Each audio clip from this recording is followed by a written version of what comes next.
Okay, magandang umaga po sa ating lahat at heto magba-vlog tayo dito sa aking cellphone, okay?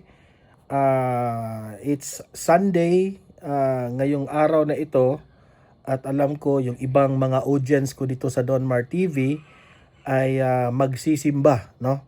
Pagkatapos ng inyong simba ay pwede nyong panoorin itong vlog na ito at magandang umaga sa lahat. Kung magkape-kape kayo, mag-breakfast kayo, maganda itong talakayan natin na while nag-breakfast kayo ay makinig kayo sa akin dito sa ating mga trending na topics ngayon sa mundo ng politika. Okay? Nasa bed lang, nasa room lang ako nagva-vlog ngayon kasi po yung aking computer medyo walang internet connection eh. Mahina yung internet connection dito kaya yung gamit ko data na lang.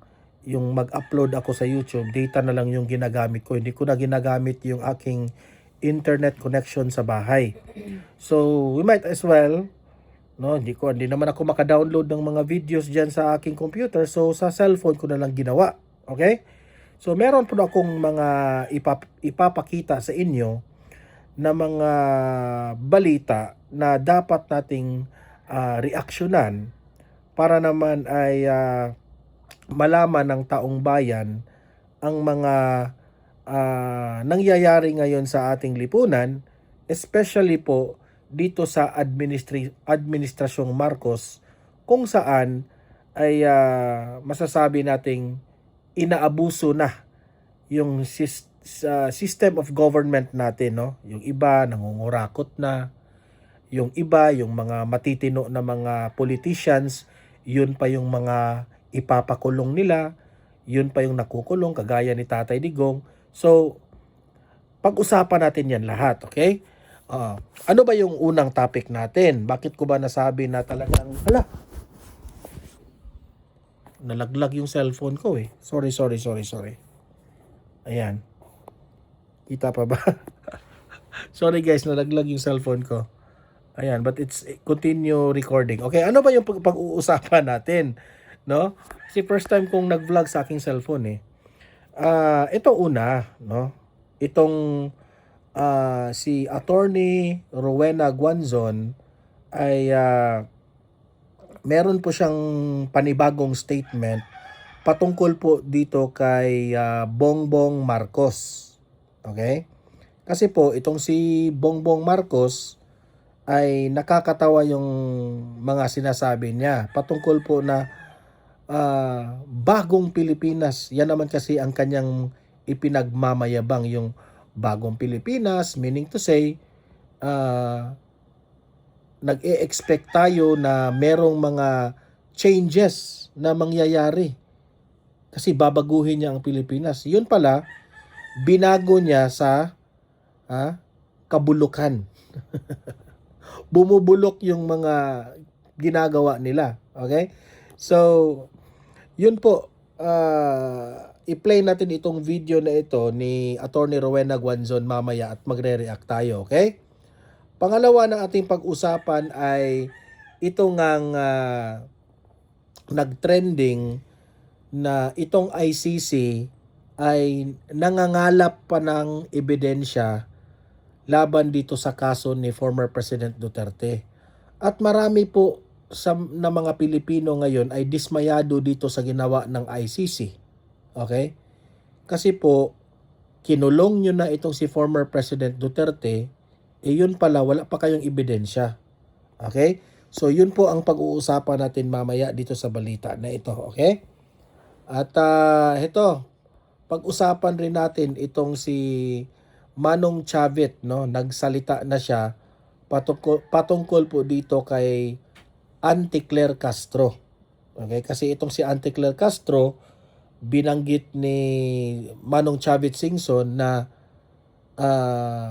parang binabanata ni Auntie Claire Castro na si Bongbong Marcos,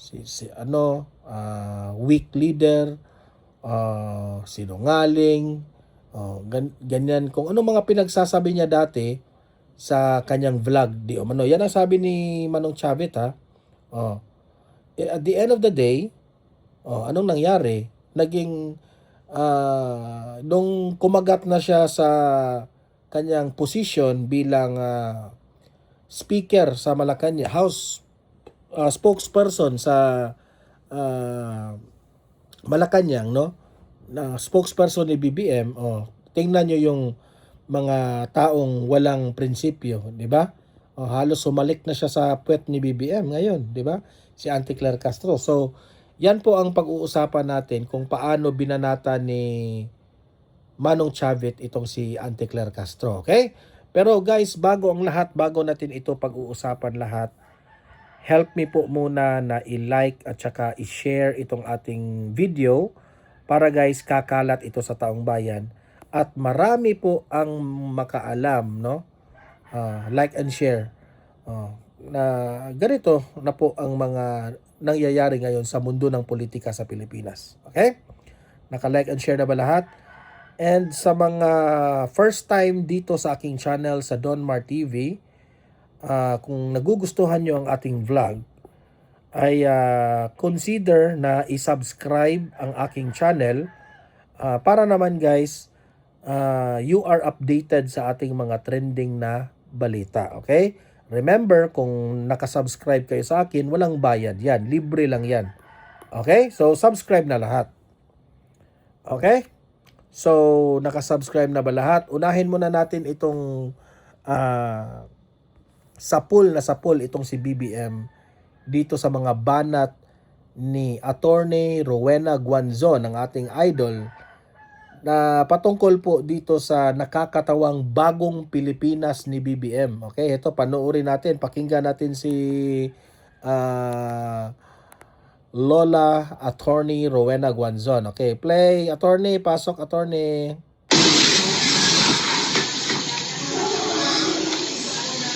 Sabi ni BBM, papunta na tayo sa bagong Pilipinas. Papunta na daw tayo sa bagong Pilipinas. Paano naging bagong Pilipinas yan? Na bulok yung sistema ng panggogobyerno mo, BBM. Sobrang bulok, di ba? Dami na ngang taong galit sa'yo tapos sasabihin mo pang bagong Pilipinas? Bakit? Nag-exodus ba tayo? Nag-migrate ba tayo sa ibang island? Ano ba feeling nito? High na naman to. Ano ba feeling niya yung may pupuntahan ba tayo? Bakit sinasabi niya sa BBM, papunta na tayo sa bagong Pilipinas? Ayaw po namin umalis dito.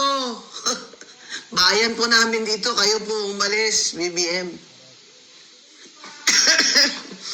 Grabing damage ginawa mo. Kahit sinong sunod na presidente, mahirapan dito. Kaya kailangan talaga mamili tayo ng talagang hindi papayag na may mangurakot sa administrasyon. Sunod. Patungo na tayo sa bagong Pilipinas. Naginip ba to? High na naman ito. Nakita niyo yung tsura niya doon sa UAE? Magano-gano siya. Hawak-hawak yung Philippine flag para siyang bata. Tapos gano'n-gano'n siya. Meron siyang iniisip sa utak niya. Meron siyang music na sinusunod.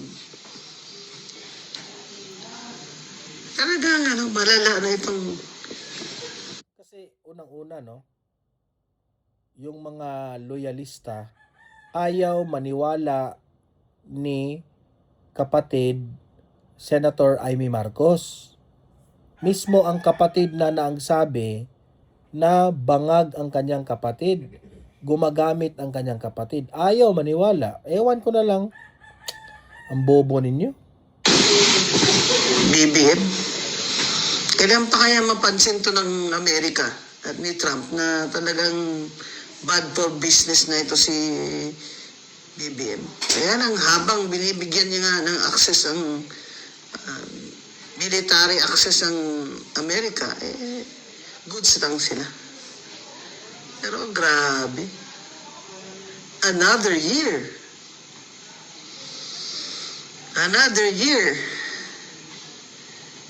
and our economy is not getting better. It's going into deeper shit. Parang naniniwala ako doon sa theory, o kwento, o may narinig sa kanila. In the first 3 years, kukurakutin nila ng todo. Tapos sa third year, BBM will look like siya ang savior dahil ihihinto niya. Papaimbestiga niya. And by this time, it's too late. At hindi niya na-anticipate na lunod-lunod ang mga tao at mga bahay sa big, great floods. Hindi niya na-anticipate ang acts of God. Paano niya ma-anticipate ito? Iba nasa utak niya eh.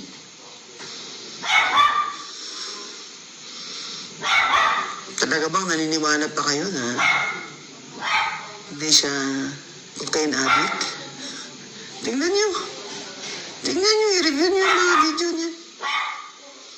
Okay lang ba kayo dyan? Okay lang ba kayo? Another 3 years yan? Dapat mag-resign siya. Tapos sabihin nila, tayo na nagde-demand ng resignation ay inciting sedition.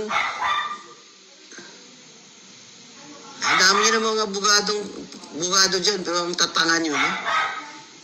Tatakutin nyo pa kami ng sedition. Okay, so yun po ang point ni Attorney Rowena Guanzon, no? Na sobrang nakakadismaya itong mga dilawan, itong mga loyalista na ayaw pang maniwala na bangag yung presidente natin. Nakakatawa nga bakit nakakalusot pa itong si BBM, no? Dapat nga sa stage ngayon, no, mag-aapat na taon na si BBM, dapat ngayon sa stage na ito ay na-impeach na yan Grabe. Kasi hinahayaan lang natin na maging presidente pa rin natin si BBM, kaya hirap na tayo ngayon. So, wag nyong i-blame ang mga DDS. Okay, kaming mga DDS, wag nyo kaming i-blame. Kami mga diehard Duterte supporters, wag nyo kaming i-blame na hindi kami nagsabi na ayaw namin si BBM, ayaw na naming maging presidente si BBM, gusto na naming ma-impeach si BBM, gusto na naming mag-resign siya, gusto naming mapatalsik siya bilang presidente.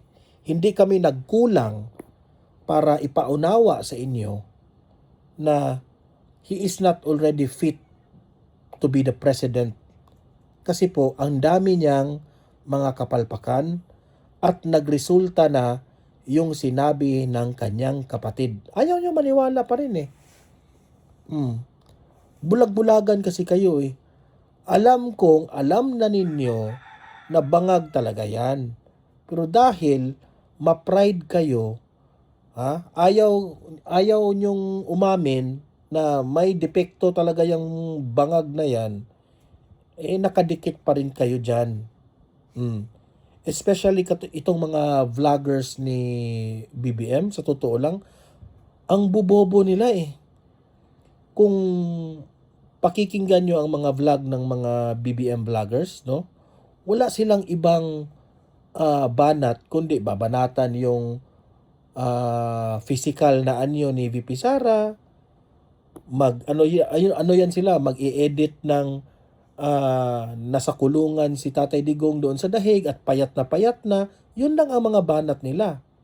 Hindi kagaya ng mga vloggers ng mga DDS, no, o vloggers ng mga Duterte, ay talagang nagva-vlog kami para ipaliwanag sa taong bayan na meron kaming argumento. Bakit ang bangag administration ay hindi na dapat nating ituloy? At bakit kami, araw-araw kaming nagpapaliwanag, bakit maka-Duterte kami? Bakit naniniwala kami sa advokasya ng mga Duterte? Bakit araw-araw naming pinupuri ang mga Duterte? Kasi po, meron po silang exhibit na maipakita. Okay? Yan ang hindi maiintindihan at hindi kaya ng mga bangag vloggers. Kasi wala silang i-exhibit. Tingnan nyo yung mga vloggers ni BBM. Walang ibang topic yan sila kundi confidential funds ni BP Sara. Si BP Sara raw laging nagwawaldas raw ng pera dahil lumalabas ng bansa. Yan lang, paulit-ulit lang ang kanilang banat ng mga Duterte.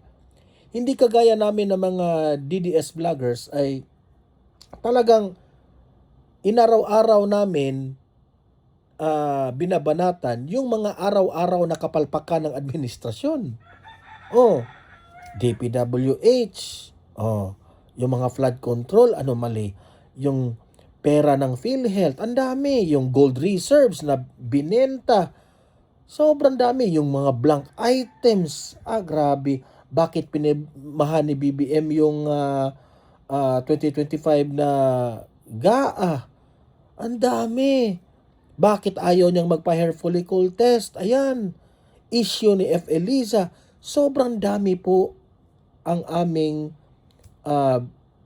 issue na binabanatan sa administrasyong ito kasi po nakabase lang po kami sa tunay na mga nangyayari, nakapalpakan nila.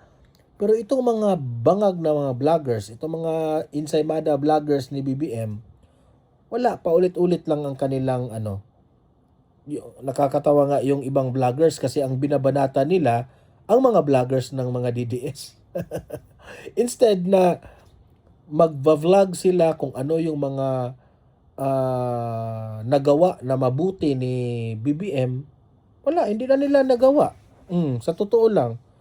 Kasi wala naman talaga silang maipagmayabang sa administrasyong ito kasi mas na-emphasize po ang mga kapalpakan ni BBM.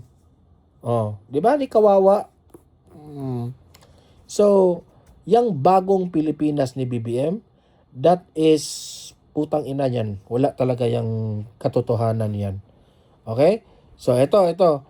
Punta naman tayo dito. Isa pa rin ito Yung pagkahuli, ay yung ika nga sabi ng mga experts na mga lawyers, yung pagkidnap kay Tatay Digong sa ICC ay hindi na po ito usaping, sabi nila hindi ako may nabasa akong I think by Tio Moreno yata yun, okay, Alvin Tourism. Shinare ba yun o sinong nagsulat doon? Si Tio yata o si Alvin yata yun Na-realize ko doon sa konteksto na ipiniliwanag doon na hindi na po ito usaping makakalaya ba si Tatay Digong kasi not guilty siya sa mga akusasyon. Hindi na po ito usapin kung guilty or not guilty siya. Usapin na po itong politika. Pinopolitika na ang ine-emphasize doon is bakit hanggang ngayon hindi pa nakalabas si Tatay Digong na alam naman natin na walang ebidensya, walang witnesses na nag-volunteer. Kung meron man, ang kaunti lang tapos nag-hesitate pa. So, bakit hanggang ngayon binabaliwala ng ICC yon? Na instead, kung matino pa itong ICC na ito, kung merong ganyang mga pangyayari, dapat pinakawalan na nila si Tatay Digong. Pero bakit hanggang ngayon hindi? Kasi po, ang desisyon na ito, politika. Okay? Ano bang ibig sabihin na politika? Desisyon na po. Kalaban nila si Duterte. Kaya nga, nakakalungkot na give up natin ng isang Pilipino talagang ang soberentiya ng Pilipinas sa under the Marcos administration, there is really something wrong. Okay? Mananagot at mananagot itong si BBM kapag hindi na siya presidente. Okay? Ang ICC ngayon, nag-crowdsourcing na ang mga putang ina. Ha? Imagine that one. Nagpo-post na sila sa SOCMED. Hoy, mga PNP, tumistigo naman kayo, mag-witness naman kayo sa war on drugs. Nananawagan sila. Tapos, nananawagan sila sa Pilipinas na kung sino man yung mga nabiktima raw sa war on drugs ni Tatay Digong, ay lumutang na kayo. Ibig sabihin, wala silang, it's not crimes against humanity. Imagine that one, fake news nila, ayaw niyong maniwala. 'Di ba? Si Maria Reza ang nagpautot nito 30,000 raw ang mga biktima ni Tatay Digong that will fall to the crimes against humanity. Sa kung anong batas yan sa ICC na yan. At the end of the day, umabot na naman ng 6,000 raw. 6,000 yung mag-participate. Ang ending, naging 300. Ngayon, naging 6 na lang. Pwede ba yan? Crimes against humanity ba yan na 6 lang yung witnesses nyo? So anong mga dokumentong i-represent nyo dyan? Tapos ang ICC, mas pinapaniwalaan pa itong mga dilawan, pinklawan, mga aklaan na ito. Sila naman ang may gawa ng magpautot dyan eh. Paano naging crimes against humanity yan ngayon? Na yung ginawa ni Tatay Digong at that time, ay ginawa niya lang ang tungkulin ng bilang isang presidente na there is really a crisis na kapag hindi niya yun ginawa, ay magiging na tayo na bansa? Magaya na tayo ng yung bansa na yun? Yung nandoon si Pablo Escobar ba yun? Colombia ba yun? Kalimutan ko yung lugar na yun na kung saan narco na bansa, 'di ba? Ayaw yun na mangyari ni Tatay Digong na magkaganon yung ating bansa. Kaya wala siyang choice kundi tutulungan niya ang mga inosenteng bata, mga inosenteng tao na nabibiktima dito sa mga jadik na ito. Okay, ito, panoorin niyo itong balita na ito. Nakakalungkot itong balita na ito, na itong ICC na ito ay nag-crowdsourcing pa ang mga puta. Sir, bakit humihingi pa ang Office of the Prosecutor ng karagdagang ebidensya at nag-iimbita ng mga testigo sa kaso ni dating Pangulong Duterte sa ICC? Ano ibig sabihin nito? Just June, para sa bahagi ng mga biktima ay sapat naman at kumpiyansa sila na sapat naman yung kanilang mga ebidensya na naisumite sa International Criminal Court o ICC kaugnay nga ng kaso ni dating Pangulong Rodrigo Duterte. Ito ang inihayag ni Attorney Cristina Conti, ang Assistant to Counsel ng mga biktima sa umanay war on drugs. Ewan ko dyan ni itong si Conte, bakit pinapaniwalaan pa ito ng ICC? Grabe talaga, kawawa si Tatay Digong. Kung pwede pa lang, lulusubin natin yung ICC na yan. Pasensya na po kung yun po ang pag-iisip ko dyan. Kasi imagine that one, unfair yata yan on the part ni Tatay Digong. Walang witness. Kung meron mang witness, alam naman natin gawa-gawa yan. So, hindi yan na-fall sa crimes against humanity. So, dapat pakawalan nyo na yan. Paano? Hinayaan ng bangag administration na mangyari po ito. And marami po ang mga nagsasabi na siguro ginamit ni BBM itong ICC para magkaganyan si Duterte. Pinopolitika. Ginamit ni Bangag Jr. At ang ICC naman, tinitake advantage nila. Campaign ng dating Pangulo.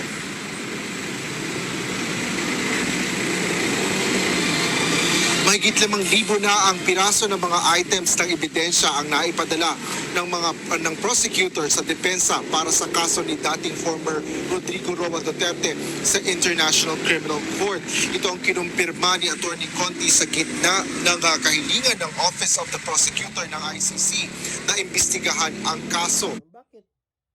Akala ko ba na bago bago kayo nagpatawag ni Torre para arestuhin si Duterte, akala ko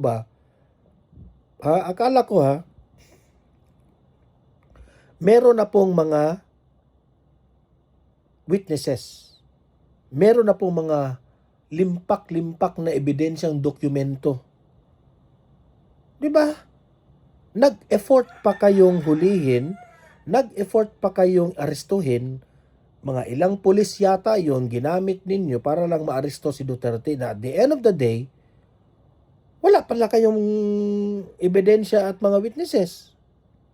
Kung meron lang, 6. 'Di ba?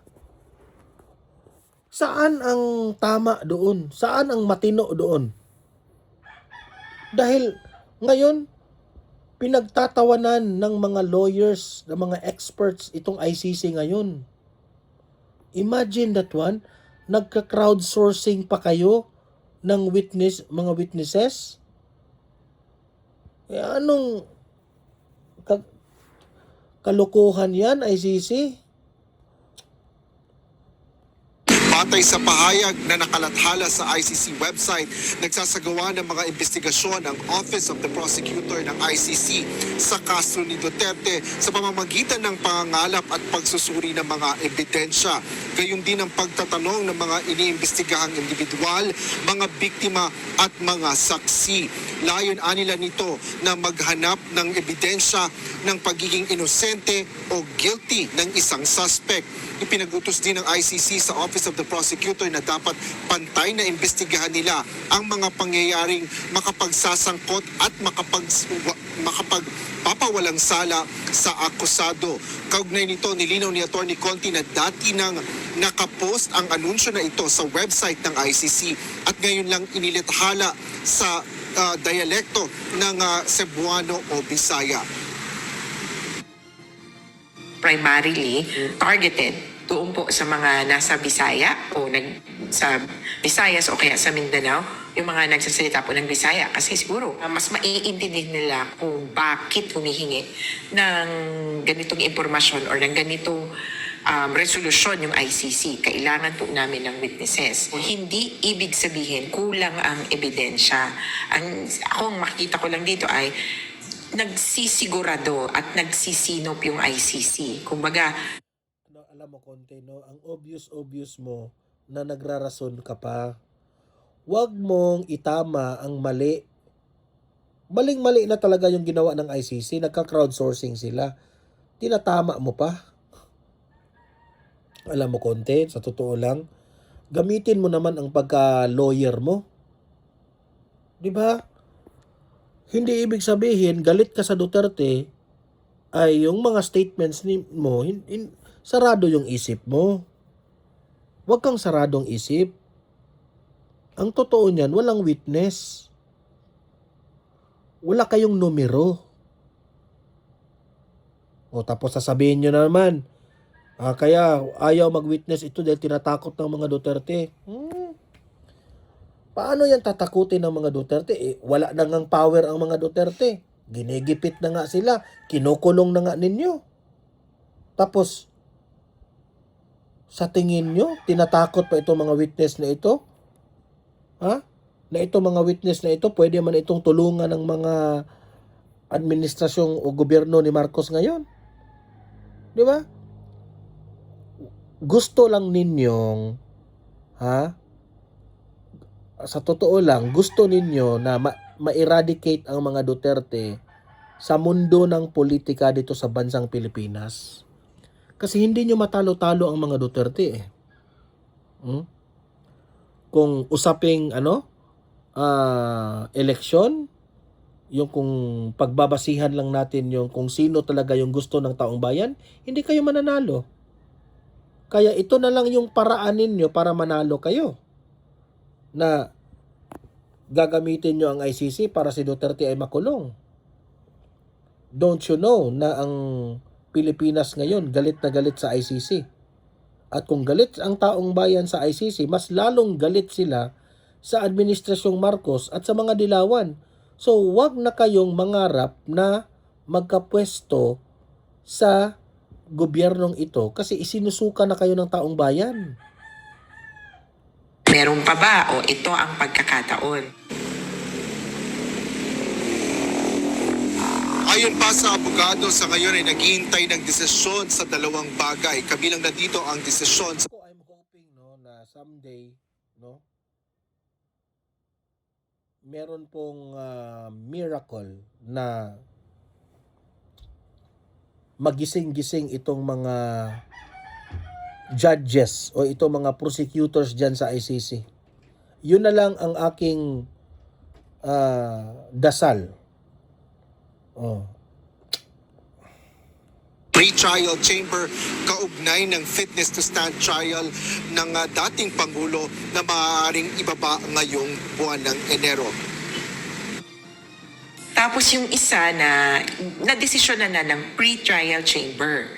Pero posible, dahil inakyat nga ng sa appeals chamber o parang Supreme Court nila, ay posible pa, kung sakasakali, mabaliktad, ito naman yung issue ng jurisdiction. Kaalinsabay nung kaso, meron pong ongoing na investigation pa into ang tawag nila, situation in Ikaw naman konti, no? Sometimes ang kayabangan mo, bawas-bawasan mo naman kasi parang kampante ka talaga na marunong ka sa batas dyan sa ICC. Republic of the Philippines na it related sa war on drugs.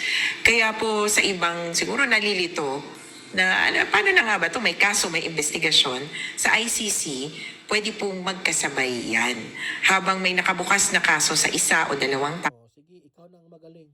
tao, pwede pa rin tuloy-tuloy ang investigasyon.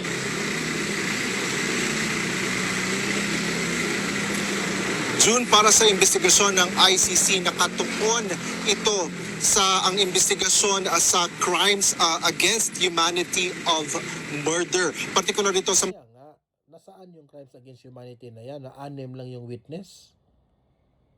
krimen kaugnay ng war on drugs campaign sa ilalim Bata talaga na nagsisinungaling sila. ng administrasyon ni Duterte sa Pilipinas sa pagitan ng November 1, 2011 hanggang March 16, 2019 kung kailan may jurisdiksyon sa ang ICC sa bansa. Naging epektibo ang pagbibitiw ng Pilipinas sa Rome Statute noong March 17 or simula March 17, 2019, isang taon matapos ang pag-abiso o magbigay ng abiso ng pagbibitiw sa ICC. Sa social media post naman ni dating presidential spokesperson Attorney Harry Roque, tanong nito, 10 buwan nang nakakulong si Digong at ngayon pa lang naghahanap ng mga testigo ang Correct talaga. Imagine that one, ha? 10 months na siya nakakulong pero nag-crowdsourcing pa sila ng witness. Di ba nakakatawa? ICC. Yan ang latest balik sa YouTube. Maraming salamat, Asher Kadap. Grabe naman yan. Wala pa palang ebidensya pero kinulong na nila, no? Grabe. Mga abusado talaga. Yan, kaya galit ang taong bayan. Ito naman, sa third video na ating ipapakita ay makinig tayo dito kay Manong Chavit, no? Patungkol sa latest na reply at banat niya dito kay Ante Claire Castro na kung saan ay dating anti-Marcos ito, ngayon halik na sa puwet, okay? Manong Chavit, pasok. Kasi nung araw, against Marcos yan, dami ng banat, walang alam, dami niya sinasabi. Tapos, nung in-offer yung posisyon, may budget sila 2.4 billion, bumaliktad kagad. So, anong kredibilidad niya ngayon magsalita na para kay Marcos? Eh siya binabanatan, masamang tao yan si Marcos, masama na biglang mabait si Marcos. So, walang credibility yung mga taong ganyan. Nasa record siya nagsasabi na walang alam si Marcos. Yung dati. Bongbong Marcos, oo. Walang alam yan, walang alam. Totoo yung sinasabi niya.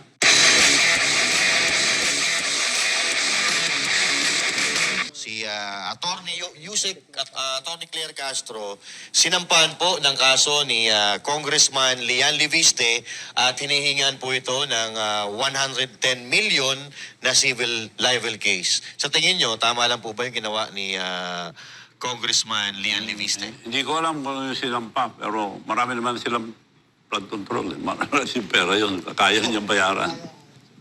Sa tingin nyo po, kayang-kaya. Kayang-kaya. Bayaran ni Attorney Claire.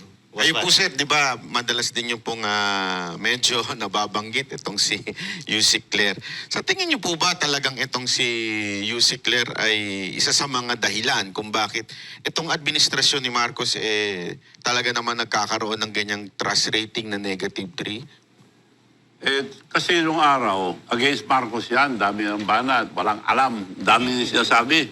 Tapos, nung in-offer yung posisyon, may budget sila 2.4 billion, bumaliktad kagad. So, anong kredibilidad niya ngayon magsalita na para kay Marcos? Siya binabanatan, masamang tao yan si Marcos, masama na biglang mabait si Marcos. So, walang credibility yung mga taong ganyan. Hindi na, So sa Meaning to say, pabago-bago po yung prinsipyo nila. So, hindi na po mapagkatiwalaan yung anti-Claire na yan. Tingin nyo, Manong Chavit, yung 2.4 billion napunta sa kanya. Posibleng napunta sa kanya. Ang budget nila sa opisina nila. Ewan ko kung meron din allocable. Dahil Ano yun? Isang taon o yun ang talagang buong budget hanggat budget nila yun. sa kabuuan? Isang taon yun, sa isang taon. Isang taon. No? Aba, malaki pala, 2.4 billion. Magkano kaya kay Auntie Claire doon? Yung iba pa sweldo nun. Iba pa sweldo. Paano ka babaliktad? Kaya pala, die hard sa pagtanggol ni BBM. Bahala na ang reputasyon nila na masira, basta tanggol lang ng tanggol. Sira lang ng sira sa mga Duterte kahit walang mga ebidensya at mga katuturan. Di ba? Malaki usapan. So, yung sinampang 110 million, kaya panis, kaya. Ayun po, Manong Chavit, kayo na nakita nyo na po ang maraming presidenteng dumaan.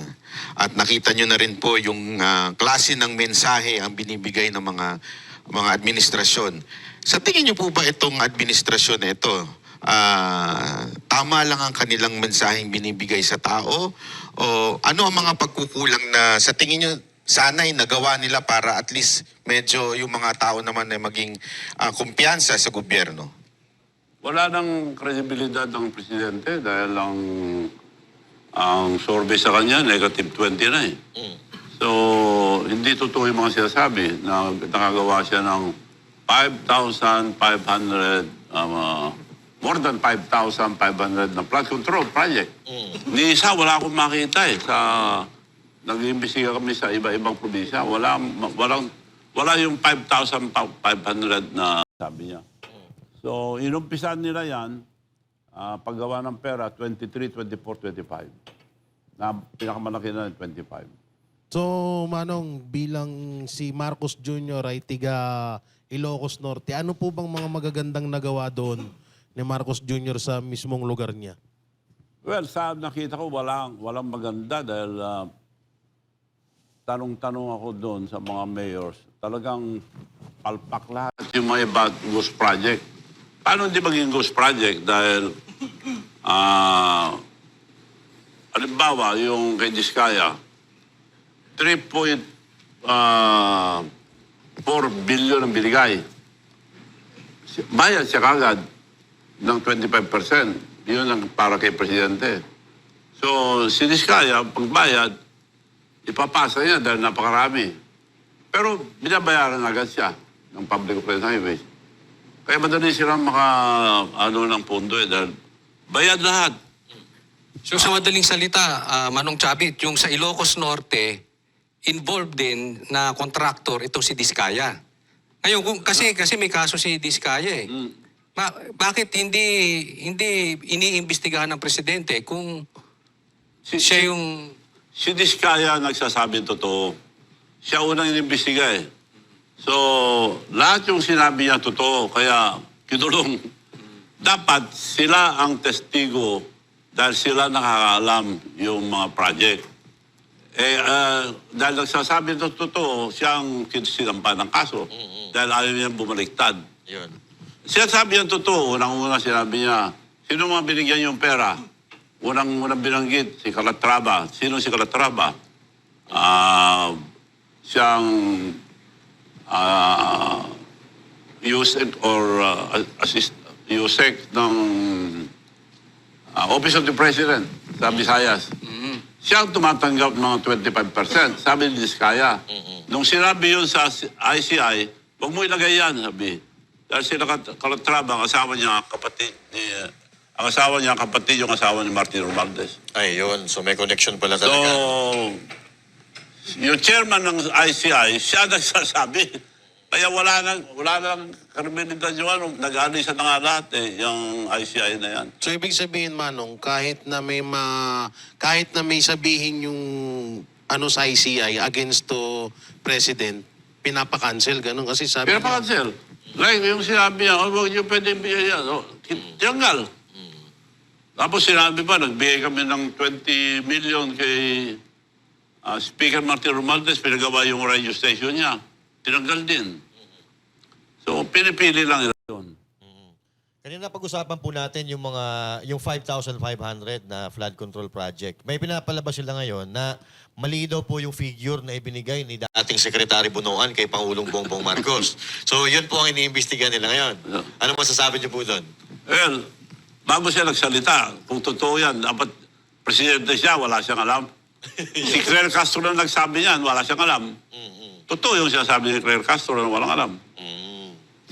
Sa tingin niyo po ba, eto kayo, kilala niyo na po ang pamilya Marcos. Sa tingin niyo, totoong wala siyang alam o siya ang mastermind talaga ng lahat ng nangyayari ngayon? Siya ang mastermind. Paano makagawa ng ganung kalaki? Hindi na mapapagtakpan yan sa laki ng ginawa nila. Buong Pilipinas yan eh. Wala kang makita. So, in-emphasize po dito na ni Manong Chavez na si Bongbong Marcos ang pinaka-mastermind dito sa korupsyon ng Pilipinas. Okay? Si Manong Chavez ang nasabi niyan. Matinong project. So, alam niya lahat yan.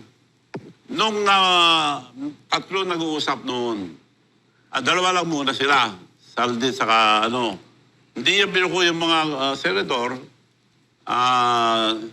So, ginawa niya, gumawa pa sila ng pera. Kasi alam niya senador siya noon eh. May kaso nga siya eh. Kay, ano ba yun? Napoles? Napoles. May kaso rin siya, alam niya. Active pa po yun hanggang ngayon, yung kaso na yun. Siyempre, wala man na nakakasuhan ng senador eh. Bagay. So, kasuhan mo isa, dapat lahat. Dahil ginagawa na yan nung araw pa. So Manong, ibig sabihin yung pinapakita ngayon ni Bongbong Marcos na anti-corruption daw siya, pakitang tao lang talaga. Pakitang tao lang yan. Oo. Kasi... Korupsyon. Mas masahol pa sa tatay niya eh. Ang tatay niya nandun sa Guinness Book of Record. The biggest robbery of government. Akala ko nung tinulungan ko, ayusin niya yun.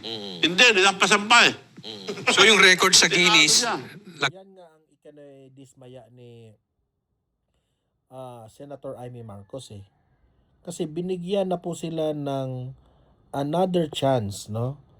Na pagkakataon para linisin po ang pangalan ng mga Marcos.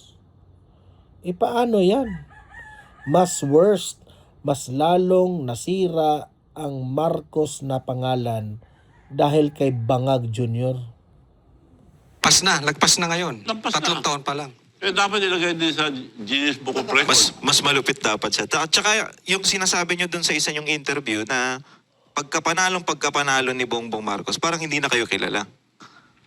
Diba? Ano? Parang hindi na kayo kaagad kilala nung nanalo siya. Parang alam mo yun, yung dead mo na. Yun nga nagtataka dahil unang labas namin sa Japan, inisnab na ako. So inisip ko nga naman, wala naman intriga, ba't kaya? So pinag-aralan ko, kaya pala ginanon ako dahil meron na silang gagawin na kalukuhan. So ito po, Mabubuo yun. Ano. sa tingin niyo po ba itong ginagawa ni Attorney si Claire Castro ay nakakatulong kay Pangulong Bongbong Marcos o lalong nakakasira? Kasi Walang kredibilidad si Claire Castro. Nasa record siya nagsasabi na walang alam si Marcos. yun dati. Bongbong Marcos. Oo, walang alam yan. Walang alam. Totoo yung sinasabi niya. Pero ngayon po, kinu-question niya yung legalidad daw ng cyber libel case na ikinakaso sa kanya ni Congressman Liviste. Problema na niya yun. yun po ang ano ha, maganda yung mga sinabi po ni Manong Chavit Singson patungkol po dyan sa kay Auntie Claire Castro, no? Alam nyo, trending na trending yan si Auntie Claire Castro ngayon eh. Kasi po,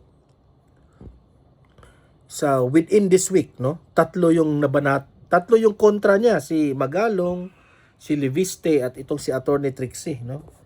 Nag-file siya ng nag-report siya pala sa NBI, no? Na para bang in case raw na merong mangyari sa kanya, alam na ng mga taga NBI kung sino yung hahanapin. Ang corny, Auntie Claire. Walang gustong magurgur ka. Sa totoo lang. Naiirita, meron, no? Naiirita, pero to the point na ikaw yung wala kami. Sa totoo lang, kung ipapagurgur ka na kung sino, wala silang makuha sa iyo. So, malayo yan sa mga sinasabi mong may ganong threat sa iyo. Malayo yan. Wala ka namang kwenta. Bakit ka naman gurgurin, di ba? Pero, gayon pa man, ay natutuwa pa rin ang taong bayan sa inyo, Auntie Claire, kasi ikaw yung dahilan bakit nag-negative 3 nag-negative 3 ang rating ni Bongbong Marcos. Okay, ayan. Sa mga audience ko dito sa Donmar TV, ano ang masasabi nyo dito sa ni Auntie Claire Castro? Totoo bang siya ang dahilan bakit nag-negative 3 ang rating ni Bongbong Marcos? I-comment nyo sa comment section at babasahin natin yan. Ano ba ang mga dahilan? Ano ba yung mga dahilan na ginawa ni Auntie Claire na nadamay si BBM? Okay? Ilatag nyo ang inyong comment. Basahin natin yan. Okay?